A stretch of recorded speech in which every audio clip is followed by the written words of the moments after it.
Hello दोस्तों, नमस्कार। आपके अपने YouTube channel astro and palmistry में आप सभी का बहुत बहुत स्वागत है। आज हम इस हथेली पर चर्चा करेंगे। ये एक महिला की हथेली है, स्वावलंबी हैं। आज हम इनकी हथेली पर चर्चा करेंगे और जानेंगे इनकी हथेली में क्या शुभ अशुभ योग बने हैं। किंतु उससे पहले यदि आप हमारे वीडियो में नए हैं तो चैनल को लाइक करें, सब्सक्राइब करें, ताकि ऐसी महत्वपूर्ण जानकारी आप सभी तक पहुंचती रहे। तो चलिए शुरू करते हैं। जब हम इनकी हृदय रेखा को देखेंगे,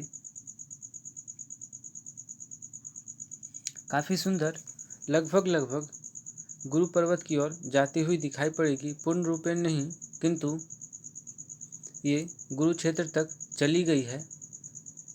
और इसमें आप देखें, कोई भी शाखा आपको दिखाई नहीं पड़ेगी, बिल्कुल एकांकी रूप में ही है।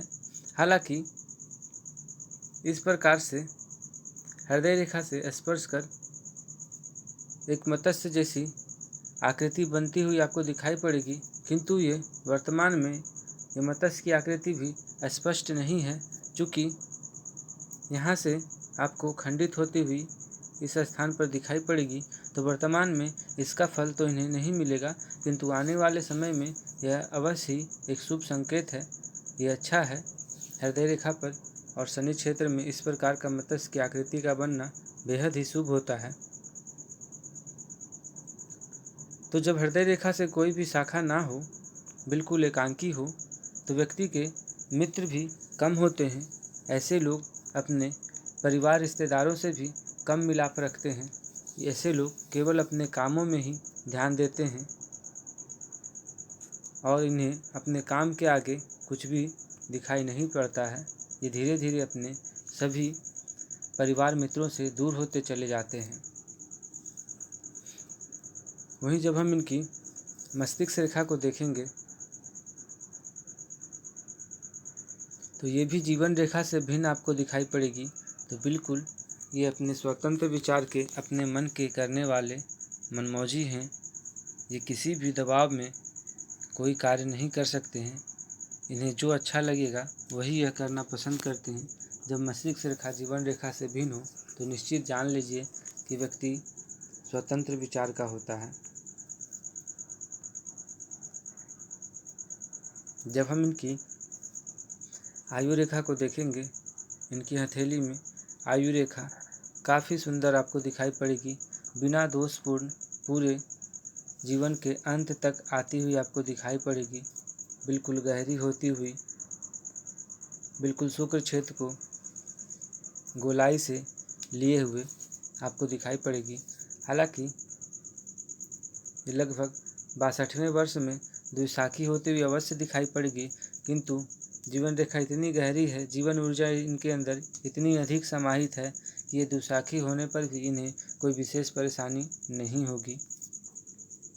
वहीं जब हम इनकी भाग्य रेखा को देखेंगे, बिल्कुल चंद्र क्षेत्र से उठकर, हालांकि दिशा बदलती हुई, शनि क्षेत्र तक जाती हुई आपको दिखाई पड़ेगी। हृदय रेखा में आकर भाग्य रेखा अवश्य रुक गई है। तो ऐसा मान सकते हैं कि व्यक्ति जरा भावुक होता है, या अपनी भावुकता के कारण ऐसे लोग अपने भाग्य में बाधा बनते हैं, गलत निर्णय ले लेते हैं, जिस कारण जरा भाग्य इन्हें अवरोध आ जाता है भाग्य रेखा में। किंतु उससे भी अच्छी बात आपको और दिखाई पड़ेगी। यहीं शनि क्षेत्र से एक बारीक रेखा निकलकर भाग्य रेखा को छूती हुई दिखाई पड़ेगी। तो जो समस्या, जो कमी इस स्थान पर आ रही थी, उसे पूरी करती हुई ये दूसरी रेखा आ गई है। ये सारे दोष समाप्त कर देती है और निश्चित ही लगभग जीवन के 24वें वर्ष से ही इन्हें भाग्योदय इनका होता हुआ दिखाई पड़ रहा है और इन्हें भाग्य का पूरा साथ मिलेगा। वास्तव में इन्हें मिल भी रहा है। वर्तमान में ये अच्छे पद पर पदस्थापित हैं। जब हम इनकी सूर्य रेखा को देखेंगे,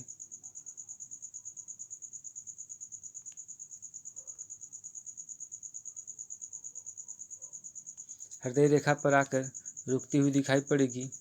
वहीं पर आप देखें गौर से जब देखेंगे इस स्थान पर बिल्कुल छोटी सी ही किंतु त्रिभुज में आकर सूर्य रेखा समाप्त हो गई है।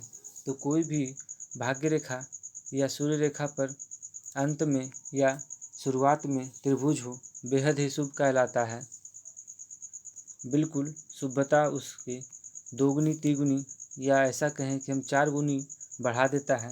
कोई भी पर्वत या कोई भी रेखा में इस प्रकार का त्रिभुज का होना बेहद ही शुभ होता है। इनकी हथेली में सूर्य रेखा भले ही छोटी हो किंतु एक त्रिभुज पर समाप्त होती हुई आपको दिखाई पड़ेगी तो ये निश्चित ही इसकी शुभता बढ़ा देती है। और जब गौर से देखेंगे इसी बारीक रेखा से निकलकर ये भाग्य रेखा को भी स्पर्श करती हुई दिखाई पड़ेगी। निश्चित ही भाग्य का भी इन्हें भरपूर साथ मिलेगा, अर्थात सूर्य और शनि दोनों इनकी हथेली में काफ़ी सुंदर स्थिति में हैं। उनकी सूर्य और शनि दोनों रेखाएं इनकी हथेली में काफ़ी अच्छी है। जब इस प्रकार की सूर्य रेखा होती है तो व्यक्ति निश्चित ही स्थिर आय करने वाला अर्थात नौकरी या पेशे में रहता है, ऐसे लोग रहते हैं। अर्थात ऐसे लोगों का निश्चित ही कोई धन होता है जो हर महीने या ऐसे लोगों को मिलता रहता है, धन की स्थिरता बनी रहती है। ऐसे लोगों का ऐसा नहीं होता है कि इस माह अगर पैसा आया है तो दूसरे माह पैसा के लिए चिंता करना पड़े या कितना आएगा, ऐसा कोई संकोच की बात ऐसे लोगों में नहीं होती है। धन को लेकर निश्चित ही ऐसे लोग निश्चिंत रहते हैं। वहीं जब हम इनकी पर्वतों को देखेंगे, गुरु भी काफ़ी विस्तार लिए हुए इनकी हथेली में आपको दिखाई पड़ेंगे। वहीं से इस प्रकार की खड़ी रेखा गुरु पर्वत से आती हुई दिखाई पड़ेगी और एक रेखा शनि क्षेत्र तक जाती हुई दिखाई पड़ेगी। तो ये गुरु पर्वत की शुभता को बढ़ा देती है। ऐसे लोग अध्यात्म में काफ़ी रुचि रखते हैं। धन भी इनका अध्यात्म में के ही विषय में खर्च होता है। वहीं जब हम इनकी शनि क्षेत्र को देखेंगे तो इस प्रकार की मत्स्य की आकृति काफ़ी शुभ होती है हथेली में, वो भी शनि क्षेत्र पर। व्यक्ति का बुढ़ापा भी काफ़ी आरामदायक और सुखपूर्वक होता है।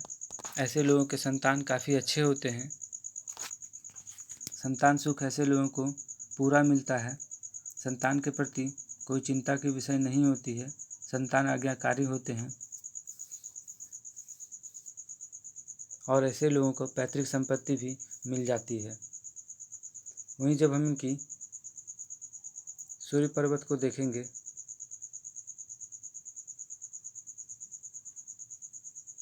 तो सूर्य पर्वत भी काफ़ी अच्छी आपको दिखाई पड़ेंगे। हालांकि इस पर एक बड़ा सा क्रॉस दिखाई पड़ेगा तो ज़रा भाग्य में ज़रा परेशानी आती है, किंतु ये क्रॉस का तो ये अपना फल है। किंतु आप जो देखेंगे तो इस पर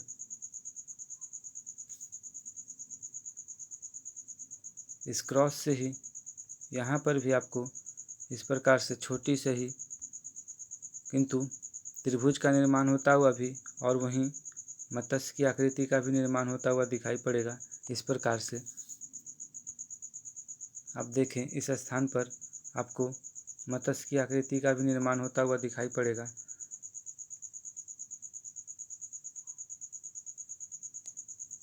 तो सूर्य पर्वत पर भी मत्स्य की आकृति काफ़ी शुभ होती है।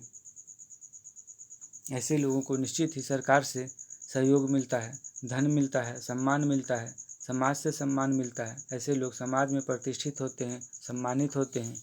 ऐसे लोगों की ख्याति दूर दूर तक होती है। ऐसे लोग प्रसिद्ध होते हैं।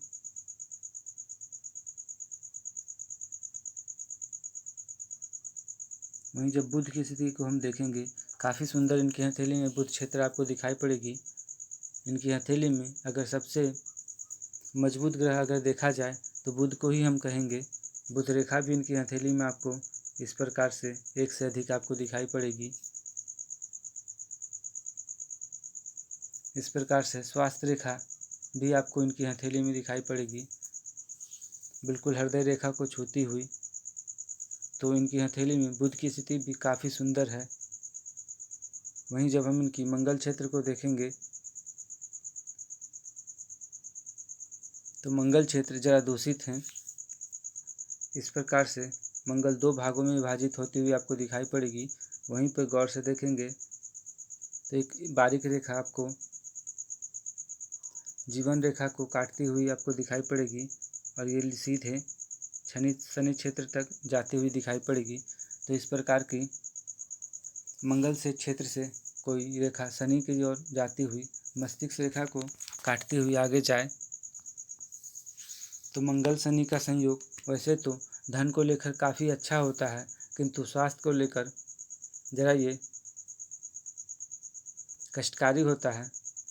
ऐसे लोगों को दुर्घटना ऐसे लोगों को अवश्य हो जाती है और सर में गंभीर चोटें आती हैं और उस दुर्घटना के कारण शरीर का कोई ना कोई अंग अवश्य क्षति होता है और गंभीर चोटें आती हैं। इसका प्रमाण आपको इस प्रकार का राहु क्षेत्र पर क्रॉस का बनना भी आपको दिखाई पड़ेगा। ये भी इस बात को दर्शाता है। आप देखें, ये क्रॉस बिल्कुल उसी जगह आपको काटती हुई दिखाई पड़ेगी। इतनी बारीकी से मैं आपको दर्शा रहा हूँ। आप देखें, निश्चित ही ये दुर्घटना को दर्शाती है, धन हानि को दर्शाती है, रोग को दर्शाती है। और जब गौर से देखेंगे तो मंगल क्षेत्र से काफ़ी छोटी छोटी बारीक रेखाएं इस प्रकार से राहु क्षेत्र तक जाती हुई दिखाई पड़ेगी। निश्चित ही यह भाग्य को भी बाधा करती है, स्वास्थ्य को भी बाधा करती है और धन हानि कराती है। किंतु जहाँ पर इस रेखा से क्रॉस बनती हुई आपको दिखाई पड़ेगी, वहीं पर इस रेखा का एक शुभ प्रभाव आपको ये भी आपको दिखाई पड़ेगा कि लगभग 32वें वर्ष की आयु में यह उन्नति रेखा शनि क्षेत्र तक जाती हुई दिखाई पड़ेगी। तो 32वें वर्ष भी ऐसे लोगों का भाग्योदय होता है, अर्थात काफ़ी प्रतिष्ठा मिलती है।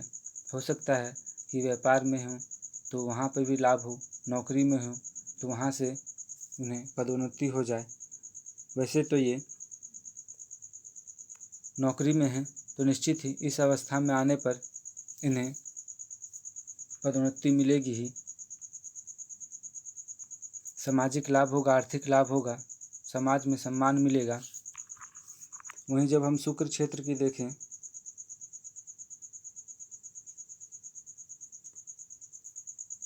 तो शुक्र क्षेत्र भी काफ़ी विकसित हुए, विस्तार लिए हुए आपको दिखाई पड़ेंगे। और जब गौर से देखेंगे इस प्रकार का धब्बा आपको दिखाई पड़ेगा। इस प्रकार का धब्बा का होना शुभ नहीं कहलाता है। जरा शुक्र के गुणों में यह दोषपूर्ण लाता है, कमी लाता है। वहीं ऐश्वर्य रेखा को आप देखें, इस प्रकार की रेखाएं वास्तव में भूमि वहन मकान का ही योग दिखाता है, दर्शाता है। ऐसे लोगों का एक से अधिक भूमि वाहन का योग बन जाता है। जब हम कि चंद्र पर्वत को देखेंगे तो चंद्र पर्वत भी अच्छी विस्तार में है, किंतु ये भी आपको 2 भागों में विभक्त होती हुई आपको दिखाई पड़ेगी।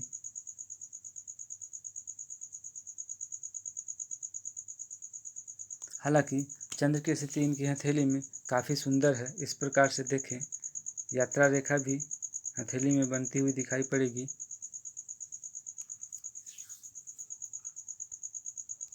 तो तनाव जैसी स्थिति इनकी हथेली में वर्तमान में तो नहीं दर्शाती है। तो चंद्र की स्थिति इनकी हथेली में काफ़ी अच्छी है। वहीं जब हम राहु की बात करें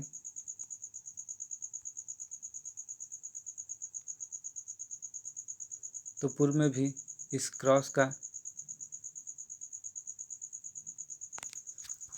चर्चा हमने कर चुका है। ये निश्चित ही आर्थिक हानि को दर्शाता है, परेशानी को दिखाता है। वहीं जब हम केतु क्षेत्र को देखेंगे तो इस प्रकार से आपको त्रिभुज का निर्माण होता हुआ मणिबंध पर दिखाई पड़ेगा। तो ऐसे लोग काफ़ी धन अर्जित कर लेते हैं। ऐसे लोग 42वें वर्ष के बाद और ज़्यादा उन्नति करते हैं और इनका बुढ़ापा काफ़ी सुखमय होता है। जब हम उनकी अंगूठे को देखेंगे, स्पष्ट रूप से आपको यव का चिन्ह मिलेगा। तो भौतिक सुख अवश्य ऐसे लोग प्राप्त करते हैं। ऐश्वर्य की कमी नहीं होती है। उंगलियों को बात करें तो तर्जनी उंगली शनि की ओर झुकी हुई आपको दिखाई पड़ेगी। तो ऐसे लोग अध्यात्म में रुचि रखते हैं, अध्यात्म के पीछे अपना धन व्यय करते हैं, अर्थात दान पुण्य, मंदिर निर्माण इत्यादि में ये अपना धन व्यय करते हैं। तीर्थ यात्रा में ऐसे लोग अपना धन व्यय करते हैं। शनि क्षेत्र, शनि की उंगली बिल्कुल अपनी ही अक्ष पर हैं और गौर से जब देखेंगे